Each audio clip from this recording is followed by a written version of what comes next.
Yo, what's going on, people? Welcome back to a brand new video. Welcome back to another match reaction. Now, this is the video that we always talk about, 5 things we learned from the game. Now, we played Brentford last night, and I mean, don't get me wrong, it was a good game. I enjoyed it. It was as I expected. Obviously, I expected Brentford to come out and actually give us a bit of a go. Obviously, in the first half or first couple of minutes in the first half, they were sort of like sitting deep up until we got the goal, and then we saw them starting to come out.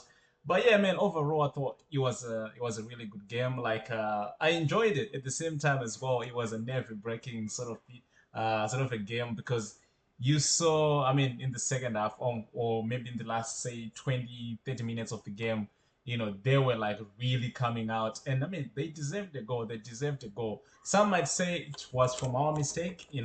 Some might say, I mean, it was just a good goal. They deserved it.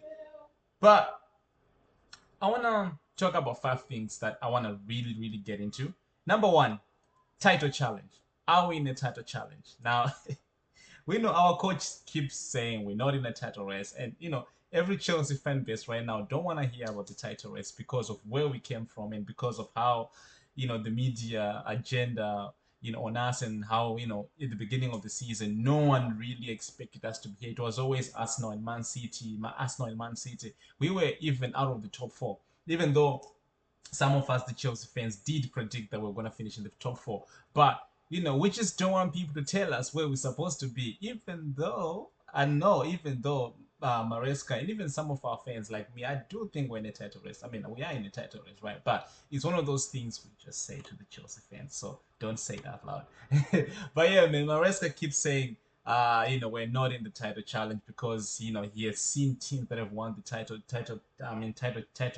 challenges as well. Title, uh, the titles. That's what I'm trying to say. But yeah, man, I don't know, man. Even for me, I've seen teams that have won the titles.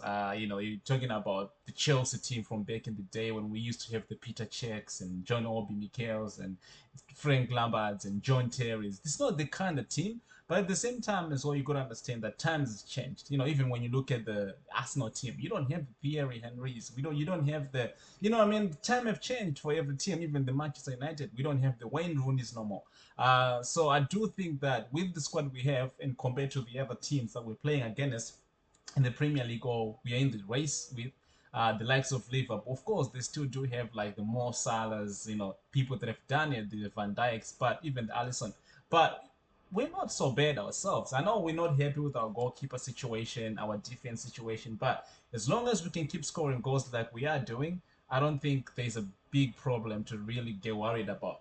Now, my second point, I want to talk about Madueke because personally, I'm sick and tired of Madueke. I don't think he's a starter, and I don't think he should be a starter. Now, yesterday, of course, he started the game. Why? Because Pedro Neto, was suspended for the game against Brentford due to 5 yellow cards. And obviously, Modric, there was no way he was going to play the right side. And I mean, he was sick as well. So, Madueke was only going to be the choice that we only was going to have to be played in that position. So, I do believe that if Pedro Neto was there, he was probably going to be our starter as he has always been. Now, I just pray that he keeps fit because I need him more than I need Madueke. That guy here, don't get me wrong, he's not a shitty player, right?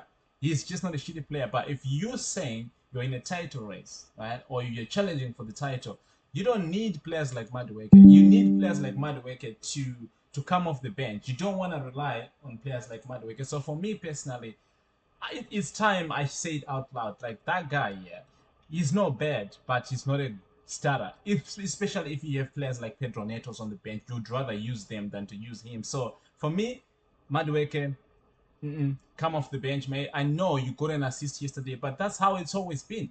You got a goal or an assist after 5, 6, 7 chances. Like that's not good enough. That's not good enough. It's a Premier League. You don't get those many chances. So whenever you get that half chance, convert it into a full chance, convert it into an assist or a goal. But for him, it always has to come after 5, 6, 7, 10 attempts, and that's not good. That's not good at all. So for me, he doesn't need to start no more. Now, talking about other players that actually need to start, let's talk about Tosin because personally, I do think that Tosin yesterday, yes, of course, some of us might blame him for the goal that we conceded, But it actually didn't start from Tosin. It actually started from Caicedo and Enzo Fernandez when we lost possession when we were trying to attack the ball.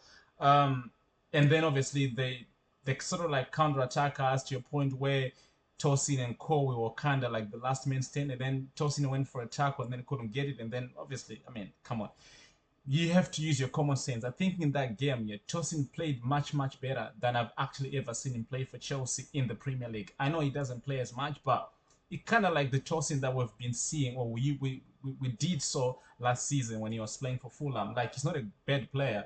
At the same time as well, he just need more games to get his comfortable, to get his confidence back.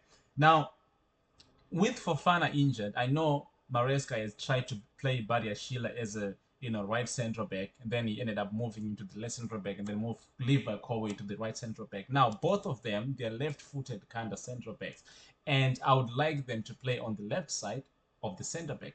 Now, if you have a Tosin who is a right-footed and a right centre back as well, yes, you might not trust him to a point where you'd say we don't need to go into the market and buy someone else, but I think he does the job quite okay. So I would like to see Tosin before Badia Sheila. Now, that's not to say Badia Sheila has not been having good games. Now, we all can agree that Badia Sheila has been having good games in his past couple of games, but I'm just saying the last time he played there, before he got switched off to the left side, he didn't look as much comfortable. And for me, I would rather have a right-footed central back there to play. And Tosin has shown enough for me yesterday to say, listen, you can start.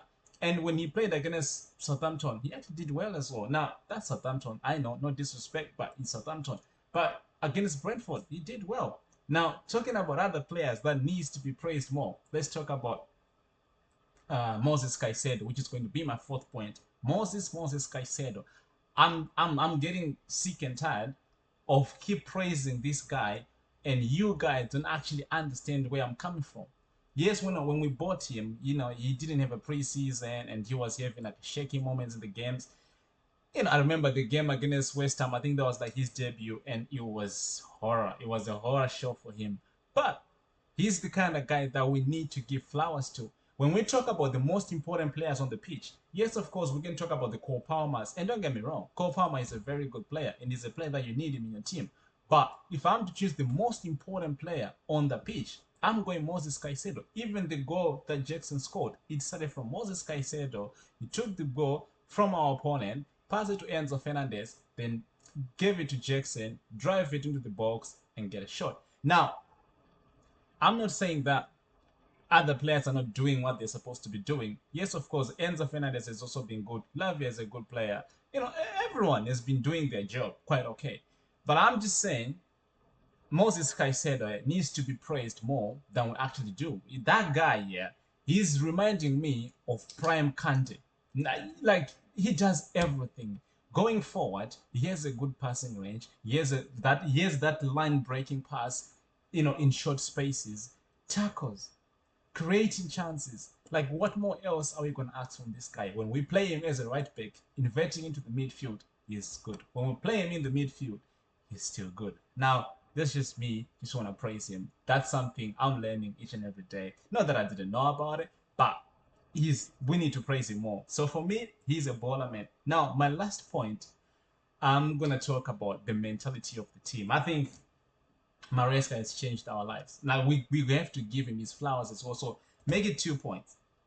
Let's give Maresca his flowers, and let's actually give the teams their flowers at the same time as well. Let's talk about the mentality, because our mentality from last season and this season has changed, and our mentality has changed from the office and to the fan base, to the team, to the dressing room. So for me, yeah, I have to give. When you see those boys, even after the game, even people or even the players that are not even on the pitch, not even on the lineup, when you see them coming to games, you can tell they are here to support the team.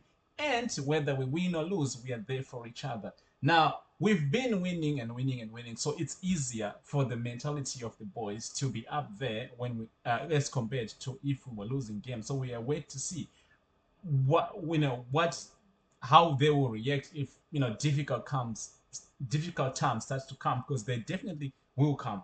But yeah, man, I just want to give Maresca and the boys, like, the mentality has changed. even when we do score goals, you can see the player just happy and celebrating, and you can see the fan base as well just going behind the team. I wasn't on the game because I'm just too far away from from Stamford Bridge, but you could see even when you watch from the TV, like you could see the fans just being behind the team, and that's what you want to see. That's the most important thing, people. But yeah, people, that's just 5 things I wanted to talk about. Make sure you do subscribe to the channel as always if you haven't, and make sure you like the video and comment and subscribe. Like I said, I'll see you guys on the next one.